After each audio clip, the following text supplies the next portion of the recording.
शाश्वत कोई भी प्रकृति नहीं है, शाश्वत कोई जल नहीं है जो सदा जल रूप बना रहता है। उसके अंदर नए नए जल का जीव आते। प्रकृति परिवर्तनशील है क्योंकि वह पराधीन है। जो जो पराधीन होगा उसमें परिवर्तन जरूर होगा,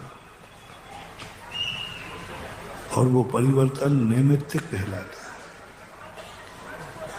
लेकिन दूसरी आत्माएं वो होती हैं जो निंदनीय होती है,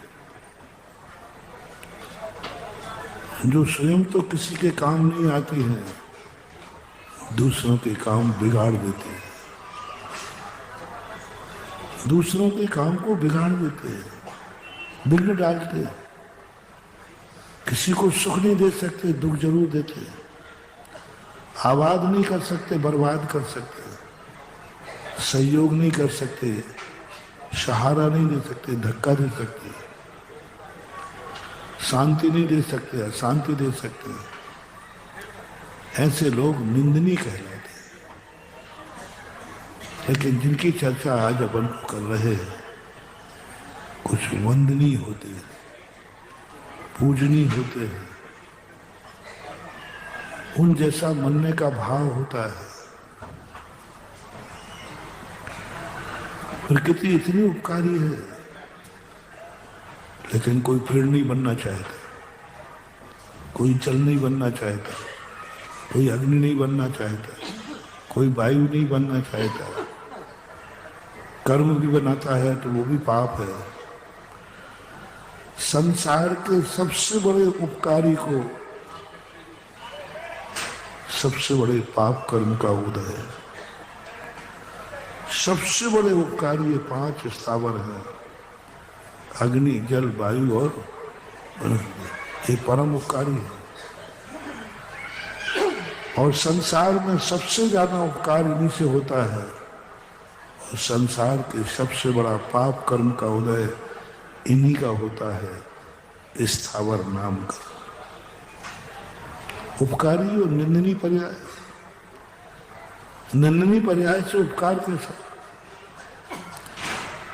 पाप कर्म के उदय से बना है कोई जीव एक पेड़, लेकिन उस पाप कर्म के उदय से बना हुआ पेड़ कितनों का उपकार कर रहा है। पाप कर्म के उदय से बना है जल की बूंद, लेकिन कितनों की प्यास बुझाते हैं। 5 स्थावर ऐसे ही ले लेना। नारी भली माँ हो, लेकिन कोई नारी बनना नहीं चाहता, कोई भी व्यक्ति नहीं। क्यों? इतनी उपकारी है फिर भी तुम नहीं बनना चाहते। तुमसे कहा जाए कि भाई मर करके जल बनोगे, नहीं। अरे जल बनने से बहुत फायदा है, कितने लोगों की प्यास बुझेगी, कितना काम का है जल, पर कोई जल बनना नहीं चाहता। हरियाली कितनी उपकारी है, लेकिन कोई हरियाली बनना नहीं चाहता। माँ भी कितनी उपकारी है, लेकिन माँ कोई बनना नहीं चाहता, क्योंकि वो स्त्री पर्याय में जाना पड़ेगा और स्त्री पर्याय को छोड़ता है। स्त्री पर्याय में चला जाता है वो बात अलग है, लेकिन हम पुरुषों से कहें, कौन कौन व्यक्ति स्त्री बनना चाहता है?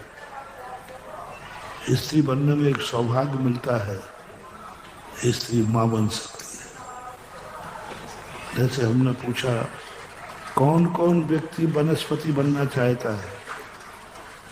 वनस्पति बनने से बहुत उपकार होगा, जल बनने से बहुत उपकार होगा, ऑक्सीजन बनने से बहुत उपकार होगा। बहुत कीमती है ये चीजें, लेकिन किसी ने भी हानि भरा कि मैं 5 स्थावर बनना चाहता हूँ। पुरुषों से मैं कह रहा हूं, कोई कोई हाथ उठाए जो स्त्री बनना चाहता है। बहुत फायदा है स्त्री बनने से, क्योंकि स्त्री को मां बनने का सौभाग्य मिलता है। जिन्होंने तालियां बजाई वे जरूर स्त्री बनेंगे।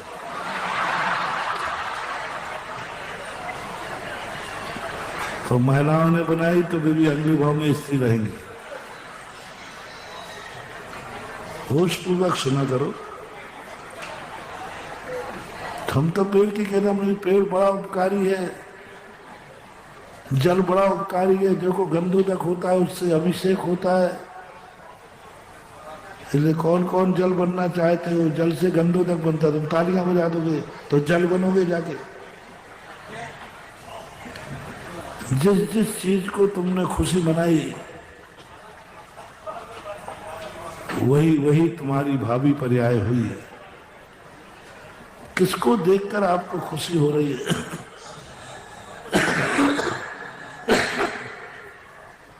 किसको देख करके?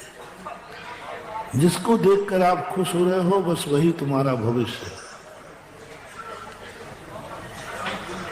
जिसको देखकर तुम्हें आनंद आ रहा, प्रफुल्लित हो रहे हो, भगवान को देख रहे कर हो रहे हो तो भगवान हो बनोगे। पेड़ को देख कर हो तो पेड़ बनोगे। अपनी तालियां जल्दी वापस ले लो, हाथ जोड़ करके कि महाराज हम वापस लेते हैं, हमें स्त्री नहीं बनना है।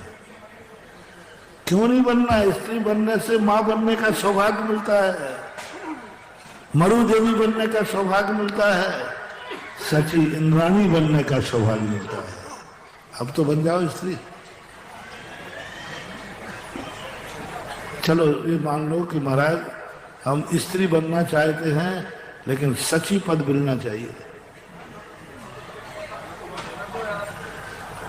मैं स्त्री बनने को तैयार हूं, मैं भगवान की माता बनना चाहिए।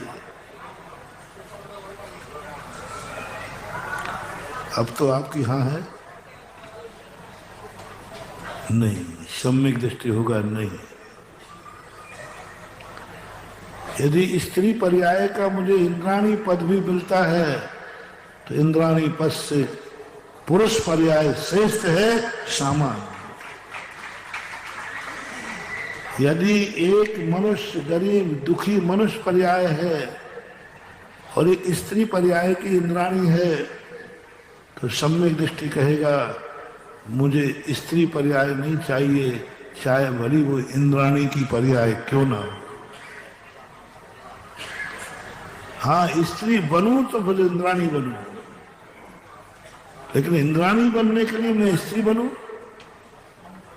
रिपीट कर रहा हूं, स्त्री बन जाऊं तो इंद्राणी बनूं, मरु देवी बनूं, लेकिन इंद्राणी बनने के लिए स्त्री बनने का निदान करूं, सम्यक दृष्टि नहीं करेगा, क्योंकि उसे मिथ्या दृष्टि होना पड़ेगा। क्या बात है महानुभाव, समझो समझो। कहाँ इंद्राणी का सुख है, कहाँ इंद्राणी का वैभव, कितना आनंद। सम्यक दर्शन छोड़ना पड़ेगा, इतनी सी बात। सम्यक दर्शन छोड़ना पड़ेगा, मिथ्यात्व में आना पड़ेगा। सम्यक दृष्टि मुमुक्षु कहता है मुझे नहीं चाहिए इंद्राणी का सुख, मुझे एक अंतर मुहूर्त के इंद्राणी की पद के बदले यदि कोई सम्यक दर्शन मिलता हो एक अंतर मुहूर्त को, तो सम्यक दृष्टि इंद्राणी का पद छोड़ देगा और सम्यक दर्शन को ग्रहण कर लेगा। सम्यक दर्शन का वो आनंद है।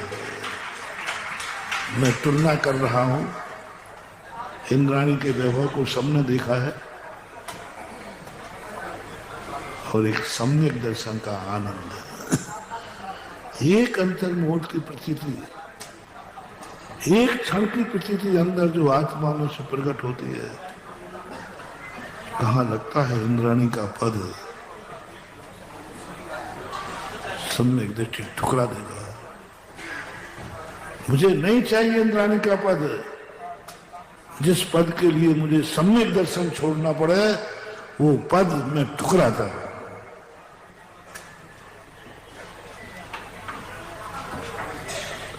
और सम्यक दर्शन के साथ में नरक मिलेगा।